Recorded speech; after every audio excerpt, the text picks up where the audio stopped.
I think a lot of people that go on Shark Tank say, amazing experience. The show is so fun to watch. We were like, dude, we are so early. We've seen the show. We are going to get destroyed.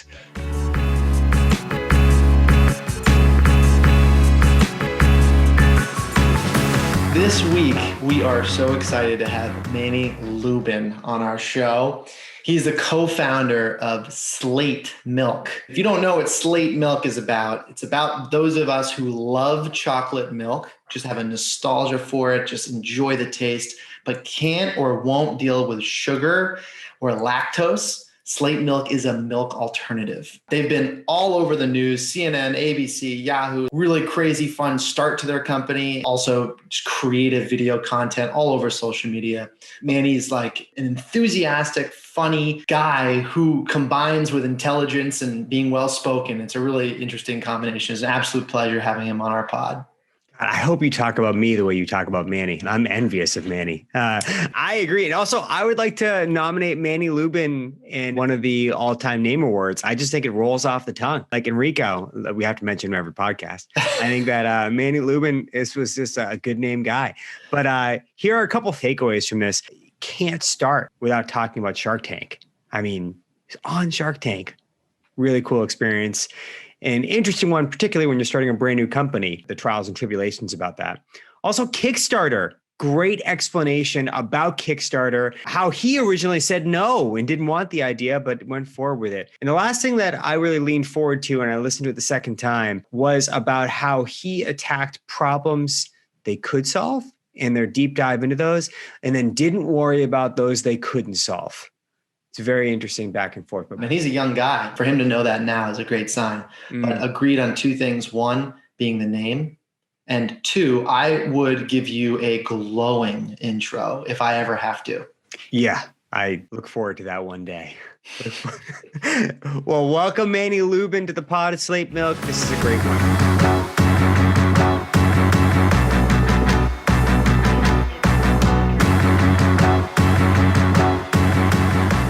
Love to kind of just start with the impetus for Slate, where the idea came from. What was that one moment? Maybe it was with your partner, Josh, or maybe it was just solo. I mean, Zach and I know why we got into insurance because we were already in insurance and we were like, this makes sense. But like, this is such a unique story. Like, where did it come from? It really started with Josh and myself, my co-founder. We're both high school athletes. Like on Shark Tank, I wore a shirt that said high school athlete. And we were always just deleting gallons of lactose-free chocolate milk in high school after practices, after workouts, and didn't really think anything of it at the time. It was just like something we did. And then as we went through college, we kind of both dabbled in the post-workout, like protein shake space. Like I was trying to like bench 350 and want to be like a big bodybuilder, but moved away from sports and more towards exercise. But then, got into the startup tech space after college, and Josh's company was going through a pivot. My company was like a very small company, and we ended up selling our assets, and we both wanted something we could hold, just something tangible.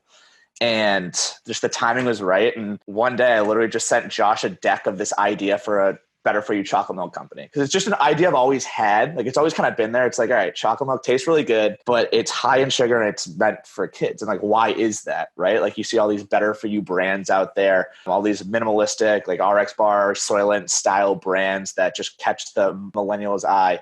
And no one's doing that for chocolate milk. And I don't know if it was like an aha moment, but back well before Slate, I actually sent an email to a lactose-free chocolate milk company, like their contact us form. They didn't even sell online, asking if they would just send me a bunch of chocolate milk because I keep having to go to the store and buy it. And they metaphorically spit in my face, like go to the store and buy it. So I was like, come on, like I want to be able to order it from my apartment. Like I'm buying so much of this. And then October 2017, like again, I just shot Josh this deck for a company called Sweet Victory Drinks. You work hard, you deserve a little sweet victory, like making a chocolate milk. And the brand was like laughable. Looking at that deck now, it kind of makes us chuckle, but like that was where it all started. What was his feedback? If Zach sent that to me like when I was 24 years old or something, I'd be like, that's awesome. Maybe we'll look at that 10 years from now. Like, I don't know. Josh's instinct was get the F out of here. There's no way. So Josh in college was part of an energy bar startup. He was like the first hire and helped them grow from what we say is like 0 to 1, right? Like they're on some local shows. They were selling online. Like he was hustling with the team at the time. but he realized how hard it was to get from 1 to 2 is kind of how we call it, right? To actually break through into the space. So he said, I'm not getting back into food. It's so hard, it requires so much capital. We actually recently looked at the text conversation of when he started like come around on it after like a week or two. Cause like, I was like, all right, just get coffee with me. And we just started talking about it, saying, all right, let's get that one piece, that experienced third person involved from day one, just sell them the dream because there's a branding opportunity here. And then we realized it's bigger than just chocolate milk. So it started as a brand. But then it's lactose-free milk market is on the rise. It's up 83% in the last 5 years. Protein shakes are up 40%, right? Like dairy alternatives are up, yes, but the entire dairy industry is about 10 times the size of the dairy alternatives industry, and no one's innovating it, right? There's like 1 or 2 companies that are innovating it. So we kind of took out what we say is a microscope to the dairy industry versus just like the whole milk is dying verbiage that you hear in the media, and realize that there are sections that are growing. So let's just position our company towards those sections: lactose-free, high protein, low sugar, et cetera. Matt and I had a very similar thing. We went back and forth, and I actually still have the business plan up in my closet, and it's comical. It's absolutely laughable, and sometimes I look at it. So we very much understand Sweet Victory. We had a better name, but no big deal. But going towards Sweet Victory for a sec, like when you were initially going through the concept, was it like, okay, this like 100%, it has to be non-refrigerated? Like, were you going towards where you ended up? Or was it just like straight from scratch, just thinking about chocolate milk? So it started with just a brand. Let's literally buy the milk from this one lactose-free chocolate milk company and just rebrand it. But then we realized that there's more to it than this. Josh was like, dude, I'm not just creating a brand. There has to be more. So what we actually did is, it's actually in our Kickstarter video, which I know we're going to get to, but we literally wrote on a whiteboard. I put a whiteboard up in my living room, and we wrote like the main problems with milk. Like, why won't someone drink our product? Because if there's not a reason for them not to try it, like at least they'll try it, right? Like I just want a rebuttal for everything. Like Josh and I just wanted to make sure we had an answer. So we found the problems with real milk were the lactose. So it was hurting people's stomachs, making them feel lethargic. Lactose can actually cause acne. It was the brand.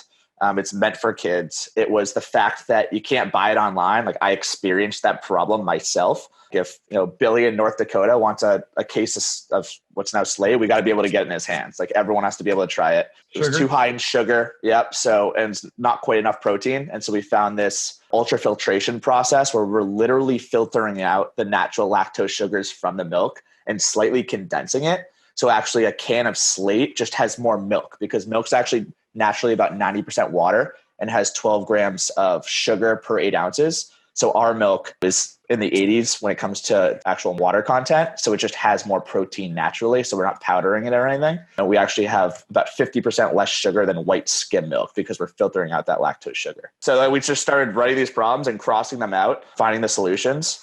And the one problem that we'll never be able to fix is just veganism. Like we have a lot of respect for people that have a passion for being vegan. We're just not the right product for you. But if it's someone, again, who's changed to alternatives because of their stomach, because of then like we have a solution for that because they're lactose free. Yeah, that's incredibly interesting. I mean, I personally eat plant-based, so I understand what you're talking about. But like, I'm kind of an 80-20 guy. I just believe that like it's difficult to be 100% of something. I'm just not going to be a hardo. So for me, like I've had Slate, I enjoyed it, I liked it, and I'll kind of get into that later about like theories behind marketing, because I think that's incredibly interesting. But we got to talk about this Kickstarter, because so many people listening right now have an idea. They know what Kickstarter is, but they more understand about like just you need to go to friends and family and get money. You need to just get some money, because a lot of people look at having a VC as like all of a sudden you give up the control. So Kickstarter, part one, explain to the audience what Kickstarter is, and you got to talk about this video. This video is baller. So give us some goods on that. I was actually against Kickstarter when Josh was like, dude, we got to do a Kickstarter. Kickstarter is a platform in which you can more or less pre-sell a concept or an idea, or even a line extension, get pre-orders on something, and then actually receive those funds and then use those funds to fund X line or product, etc. Josh convinced me. He was like, dude, it's a great tool. He basically like pitched it to me because I just thought it would be a time suck. Great decision. And Josh deserves all the credit for it. You're able to generate pre-revenue from future sales, but you're not giving up any equity of the company? Correct. Pre-orders on products. So it's not crowdfunding per se, it's just pre-orders. And I think that's a common misconception. because there are crowdfunding websites, but this isn't one of them. So you actually buy an item. So for us, you could pre-order a 6-pack, a 12-pack. We had it all the way up to, you could pre-order Slate for a year for like $1,000. We had 3 people that did that, and now they just still text us when they want some cases because we haven't even fulfilled them all. It's a great way to not only generate pre-revenue, but also to just get the word out. So Josh and I, we were like, all right, we want to validate our product, right? We want to make sure people want it. So I think with Kickstarter, there are 2 paths that you see, and we've seen them both. Path A is kind of more bootstrap, grassroots, like we spent a little bit of money on the video, but more or less just like used word of mouth and press and just our time and like grit to get the word out. So that's kind of path 1.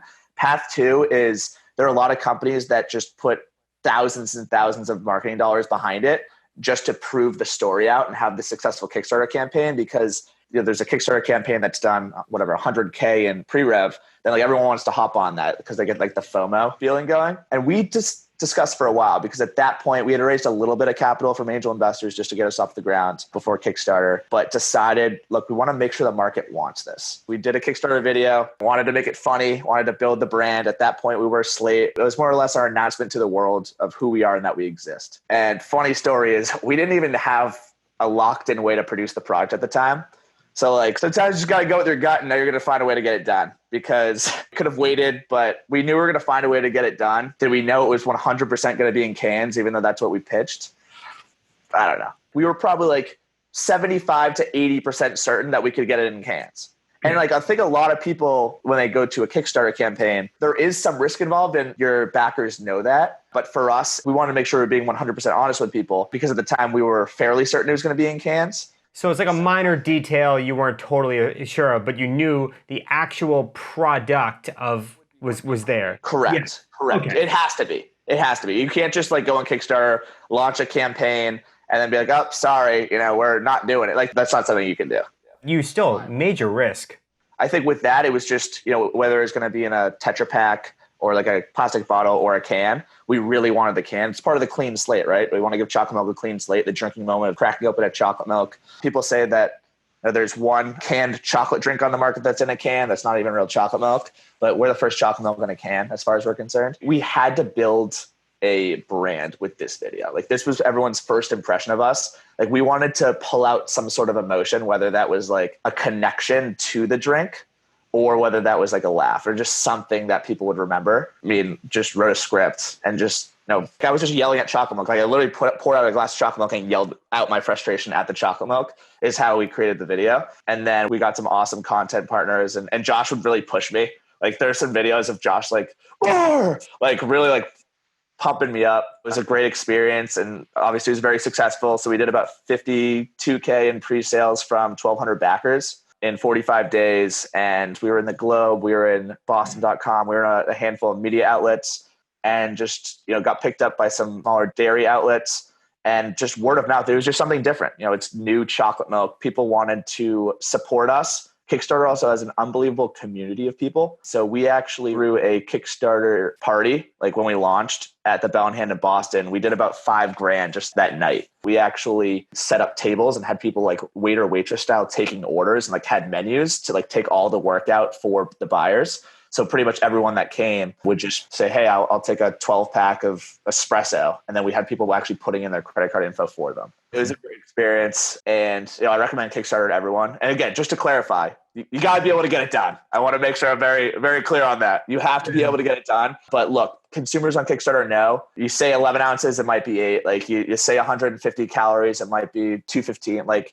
that's okay. But got to come through. Can't be selling a dream or a concept and then they make it happen once you have the money. No. That's really helpful. Great tool for us. Part of our story too. Kickstarter is Shark Tank to market. It's just our story. It's a really good start, and I think Kickstarter has a nice connotation, but I think it helps both of us understand it a little bit more, the culture behind it, the community behind it. Definitely. And so we were on Kickstarter's homepage. We got a ton of inbound traffic just from the Kickstarter community. Yeah, it's great because people want to support passion. Like that's really what it is. And like now I've actually backed some projects just because I want to support like people's dreams. You know, for me, usually it's the products I also want, but some people, they just toss you a 20 because they want to help out. How did you guys figure out the taste? How did you figure out the formula? Was it just a lot of testing? I can imagine the amount of time it must have taken to come to those decisions. What flavors are we going to go with? How do we match the taste? Because like that's one thing people who love chocolate milk are going to be like, wow, does it really taste like chocolate milk? You know what I mean? Yeah, a whole lot of tummy aches, but they were worth it. The first check we ever received from an investor, we just invested right away into a formulation team to help us. Me and Josh went to like Stop and Shop, bought a bunch of like milks and stuff to try to formulate just ourselves. This was in 2017. And after 5 minutes, we're like, we physically can't do this. And so we realized that we're just going to need to raise capital to spend it on things we're physically incapable of doing. We started working with a formulation team back in early 2018 in May, I believe. That's when we went full time. And to get what we're now calling like our minor league formula, it was great. Like they did an unbelievable job, but we just, you know, as you iterate and iterate, you just learn and learn. And even as time went on, the market was just changing and changing. Like at the time, like stevia was super hot in early 2018. And so it took us about probably 12 months to get final versions of our minor league formula, which we then had for the Kickstarter launch party and gave out to everyone. It's far from what we have on the market now, but we only had the classic version. We handed that out to everyone, just got feedback, just heard what people were saying. And actually for us, the combination of the can and using stevia as our main sweetener actually tricked people's minds into believing they were tasting the can, which they weren't. We actually use what's called the retort process, which is how coffee drinks are shelf stable in aluminum and glass. So we're bringing that to real milk for what we believe is one of the first times. And so like we realized, all right, like we got to change this up. Even though people loved it, like they felt like they could taste the can. So we took that formula, started working with another team. You can ask as many people as you want. We try to get as much consumer feedback as you can, hundreds of people. But like, especially when you take it to market, like we just knew like it was never going to be perfect. Like taste is subjective. I mean, we thought it was amazing, right? But we got it to a point where Josh and myself, we couldn't give feedback as to how to make it better. Like if it wasn't good enough, if we didn't have a way to make it better, then let's take it to market and let the market tell us. I love that because it's so subjective. You're right. But you get to a point, it's like, well, if I can't figure out how to make this better, then we might as well just move. Then what am I waiting for, right? And so the way that we kind of think about it too is, look, we know we're going to make mistakes along the way. It's been a great start for us, but we think about it kind of like, you know, connect the dots. Like we're just kind of like hopping from dot to dot. And like, we're like, all right, this is as far as we're going to take it. Let's take it to the market. We kind of like hop to that dot. And then if we need to like change paths, like, oh, we need to change the nutritionals or got to change the taste, we'll just keep kind of hopping around. But we never make a change without both of us convincing each other that it's better. Like we don't want to make a lateral change. Like obviously nutritionally, it's very obvious if something's better, but taste, like we need to be convinced it's better or we will not change. And that's what we always thought as we are formulating. And long conversations about flavors, a lot of different flavors we could go, but we want to do one thing very, very well. And that's chocolate milk. Like we've had requests, as I'm sure you can imagine, strawberry, vanilla, like salted, like there's so many requests out there, but like for PR wise, just for buzz wise, for brand wise, like let's just be the chocolate milk company. Like let's make that our foundation. And then from there, look, like eventually we can maybe have like a deeper foundation, but like, let's be the guys that reinvented chocolate milk. And let's make a chocolate milk for everyone, the coffee drinker, the dark chocolate lover, and just the chocolate fan. And so that story to us was very compelling. And so we just kind of looked at each other. We just have a saying we say NLB, never look back. So we just decided that and said NLB and we just went. I love that. You keep using the word better, and Matt and I resonate to that because perfection is almost the enemy of progress. You just got to keep getting better. You don't have to worry about, is it perfect? And kudos to you guys for actually taking it to the market and letting the market decide, as opposed to you two and a couple hundred people. Like let the whole market decide, and then you can obviously reiterate. Everybody loves a comeback story. But also one other thing that's in my head as you keep talking about different flavors is I think Jim Koch was like never going to make a different type of beer other than Sam Adams, and brought it to market, been a long time, and then did it, as opposed to having 17 different types of autumn beer and then the market just getting confused. I think we agree with that theory about chocolate milk. When anyone wants a chocolate milk, we want them to think of Slate. Yeah, it's easier to sell peripheral products to raving fans who are diehard and will go to the grave with your main product. But otherwise, you're just getting like little trickles across laterally instead of the depth that you need in order to really move at scale. But take us to how the move from Kickstarter to Shark Tank. What was the time frame between that, and what was like the catalyst that created that opportunity? So Shark Tank gets about 40 to 50,000 inbound applications a year. They have a lot of different ways that they look at those applications, but they actually have a small team that does outreach. And one of the places they find people is on Kickstarter. So that's how we were connected with them. And so we started talking to their team, I think during our Kickstarter. And we were like, dude, we are so early. We've seen the show. We are going to get destroyed. I think a lot of people that go on Shark Tank say, amazing experience. The show is so fun to watch. But do you want to be on the show? Because we knew we were going to lose control of our narrative. Like, that's what I love about what we've done so far is Kickstarter. We control the story. Like PR, like even so early on, we can control the narrative, who we are. We can frame it how we want, make sure people's first impression of us are how we want it to be. So we knew we were going to take some risks. And so we actually filmed our episode in summer of 2019. And our Kickstarter ended in March of 2019. And we didn't hit the market until November. So just in terms of the timeline there, you can kind of gauge of how early we were. And at that point, we had already raised some angel capital. We had already locked in some of our current retail partners that we now work with, but weren't far enough along where we felt like we could talk about them. And so we went out there, and Josh and I, even when we were accepted and they told us, I'm sorry, we're going to have to fly you out to LA or whatever, we didn't know if it was the right move for the company even at that time.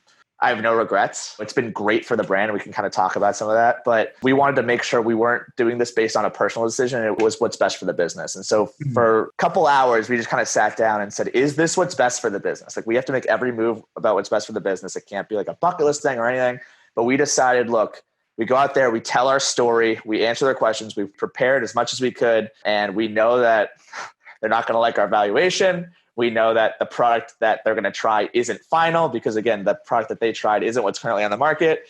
But we just said, dude, we've always put ourselves in situations where we could fail, and we've worked our way through. And are you going to buy like Dallas Mavericks tickets for Mark Cuban? No. Never. We have a friend, Tanya Green, who owns PMS Bites, that was also on Shark Tank from North End in Boston. And she had a very similar mindset going into it, in that she wasn't 1,000% sure this is where the product was going. And she had some similar words to say as you, where it was like, I just think the good outweighs the bad. Matt and I are both glad you took that step, because sometimes you just got to get in the ring and just level up, see what happens. It's true. The way that we think about it is like, we knew we were going to take some body blows. We knew we were going to take some punches. We just wanted to present ourselves well. We wanted to let everyone know our story and what we're doing. And from that, again, the outreach has been amazing. Of course, we didn't get a deal if you saw the episode, and we have no regrets on the fact that we weren't able to partner with someone. Right after the episode shot, which was last summer, Josh and me were like, crap, that definitely didn't go well. But we're like, all right, well, like, I blacked out for half of it. Like, you're just in there. It's, the 10 T, like it's a crazy experience. So like, there were parts of it that watching it, I remembered that they didn't actually air, which is unfortunate, that they could spin it however they want. I would have spun it the same way. It was great TV. So our episode aired in May of 2020. So it was about a year after. A lot of people were reaching out to us saying like, hey, why didn't you talk about Whole Foods and Harris Teeter? Or why didn't you talk about and we're like, because it was a year ago, right? And so I think that's one of the things that caused some confusion, not only like in our personal lives, which I don't really care about that, but to consumers. So we really tried to prep our website. Like, we put on our homepage where we're now offered. The product is different. We kind of showed that for a little while, but after the fact, we've ran some ads and had a pretty good return on Instagram and Facebook. But I think it's more just been good for buzz building, right? And that's what we want to do, is build this buzz around what we're doing and get people to try it, because a lot of people don't know that they like chocolate milk because they haven't had it in 20 years. A lot of people didn't know they liked kombucha until they started drinking it, right? Like, ours is a unique product where it's like a lactose-free, lower sugar, high protein can of chocolate milk that's shelf stable. Like, there are just so many features to it. So what's been great is just building the buzz. People heard about us. When we talk to retail buyers, they say, like, when we tell them we're on Shark Tank, you always get a little smile, like a little chuckle of like, oh, that's cool. And it is a validator, just the fact that we made it on the show, because I think, a lot of people don't know what goes into the pre-show process, but there are a lot of steps. Like, they don't just let any company just like off the street come in. Like, they validate you, like they do their due diligence. And so for us, I think it's been a great validator. You go on Google and it says on the ad, as seen on Shark Tank. Right. For your company. I think it's genius. I'm going to click that more often than not. I just will. So why not? Hey, there are guests that come on that you just look at and you're like, you are just coming on to get exposure. You had no intention to try to strike a deal. The way you've presented yourself, the product, or what you're offering is just so bogus. Like, clearly you're doing what you're doing. Do you think, given what you know about all the steps, the vetting process, everything that you kind of have to meet for criteria, that there are cases like that? Or is that just totally a bias that is just not valid? There are plenty of cases like that. Yeah. Definitely. I'm not going to go into the shark's investment philosophy, right? But it's like, look, if you're going to take such a big chunk of a company so early on, from the entrepreneur standpoint, like it's so hard to validate that a lot of times. The whole argument of being a shark, like I get it, there's a ton of value, of course. You're teaming up with a shark. But from like the entrepreneur standpoint, like you guys are entrepreneurs, it's like you want to make sure that everyone that has any equity stake in your business is adding enough value to the equity that they're receiving. And like a lot of these companies that are giving up co-founder equity, are you getting that back in return? Like it's great for TV and it's cool. You're partnered with a shark and we would love to be partnered with a shark. Don't get me wrong. Like I don't want to talk down upon them. They had a ton of value, but is it 25, 30 points of value? For some businesses, maybe. It really is all about timing and what the shark can add. You're dead on. I mean, like if you have some kind of product that absolutely has to be in Bed Bath & Beyond, you know the exact shark you're looking for. If you have to give up 20% of your 30% or 40% of your product just so you can guarantee that you can actually reach the consumers that you have to do, well, I can't fault you. I absolutely can't fault you. I mean, like we have, what is that called? Scrub daddies? We have that in our kitchen. We use that sponge. Do you think I would use that without Shark Tank? I don't know. I don't know if that ever would have got to where it got to. Perfect Shark Tank company, Scrub Daddy, right?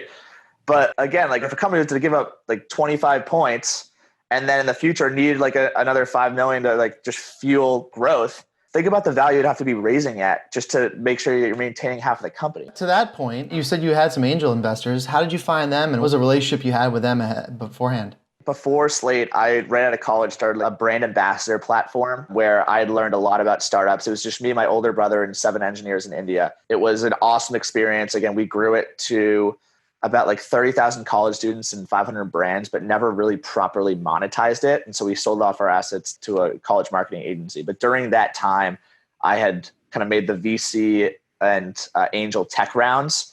Just learned the space, had a lot of great people around me. We never raised like real capital, but just kind of learned how it worked, like learned about safe notes, like traditional convertible notes, like equity rounds. And then my co-founder, Josh, he was kind of on the other side of things, worked a high growth tech startup. They raised like $4 million pre-product, like ended up raising 12 while he was there. And so learned a lot about that space. So he was on the founding team there. So we both knew investors, knew VCs, like just understood the space a little bit. And then one of the investors that was potentially going to invest in my first company before we sold everything off just actually loved the CPG space. We were talking about working together on my first business. And so he actually ended up writing one of our first checks in Slate. And then so our lead investor in Slate, who we actually talked about on Shark Tank, was the first sales broker for Chobani. And he had a food brokerage for about 40 years. Again, Josh wouldn't join the team, like I said earlier, unless we had someone in food. So we convinced this guy to more or less buy in super early, kind of show us the ropes, make introductions, be that what we call gray hair in the space that can validate us because he's invested in a couple companies that have all done very well. Josh met him on a golf course. You can't make this stuff up. If you have the opportunity to talk to someone, a lot of times we'll just talk to them because you never know where it's going to take you, who they know. And we now have some influencers and like athlete investors. And so some of the people that we've met that way are just literally through like cold DMs. Like one of our largest checks came from this family office just DMing us through our Instagram being like, this is sweet. And I was like, dude, let's chat. Wow. Good for you. It seems to me like you guys are targeting athletes and you guys are targeting, I don't want to call it a post-workout drink, but you guys are targeting people who are like, after they finish doing what they do, pick something up that you normally like want to pick up but can't pick up because it doesn't satisfy your protein and etc. Is that what's happening here? Is that who you're targeting? So it's funny. We get this question all the time. Are you a healthy snack or a post-workout? Right? Like this is what we get all the time. When we launched, we wanted to tightrope the line, we say, between indulgence and functionality, right? Is I want someone who's just going to Whole Foods to like buy lunch and like get like a salad. If they want to like have a little chocolate with something, like drink a Slate, right? So like that's why on our can, we don't blast like 20 grams of protein, like right in your face, right? Because then we're pigeonholing ourselves into a post-workout, which a lot of people will say is what you have to do. But I think right now, like we're proving that you don't necessarily have to do that. And our example is RX Bar, right? RX Bar grew in CrossFit. Like RX Bar was an everyday item that can also be used as a post-workout. And so what we wanted to do was just say, here's what we are. Like we are a chocolate milk that's higher in protein, lower in sugar, but we're not going to tell you when to drink it or who it's for. Like drink it whenever you want, right? Mm-hmm. And so that's kind of the idea was, here's what we are. Here are our nutritionals. If you want it, drink it. You can have it as post-workout if you think 17 grams of protein and 130 calories is right for you. Or if you want it as a healthy snack before bed, then you can have it then too. So when we launched, we didn't want to choose a side because we wanted the market to pick for us. And it's like you said, is letting the market choose, because we didn't want to be wrong. We didn't want to say it's like super indulgent and like have all these like splashing chocolate on there, because then as a post-workout, it's like, oh, I should probably just like stick with my powders. But on the other side of things, again, if we're like 17 grams of protein, like big flexing muscles on there, then it's like, all right, well, like we don't want to intimidate people and make them think that they can only have it. Like it's restricted for after a workout. So again, kind of controversial, and I've defended that a lot to our investors. So far, it's been working. We've had a great start. There might be a time where we have to choose, and there might be some things in the works on our end where we're kind of moving one way. I'm feeling that because... So we can have so many different messages to so many different types of people if we have a package that's so neutral, right? But again, if we have this big post-workout shake thing, then I can't send marketing to people like yourself on social saying your kids are still going to love it, right? So that's why, again, we kept the package neutral. But in terms of who it's for, I feel like we're kind of naturally evolving and moving towards this athleisure, like Lulu, like SoulCycle-esque, but like gender neutral, like we're about 50-50 right now brand. But it's happening organically just through our content and like our social ad buys and word of mouth and like who's buying it. We now sell in probably like 10 CrossFit gyms that have all been inbound, right? From people hearing about it on social. Like we sponsored one of their newsletters from this company, Morning Chalk Up, that has a great CrossFit newsletter. And in terms of like athletes, like we're actually going to be in all 32 NFL locker rooms for like a welcome back to the NFL like package for some guys, just because managers and agents see our ads on social.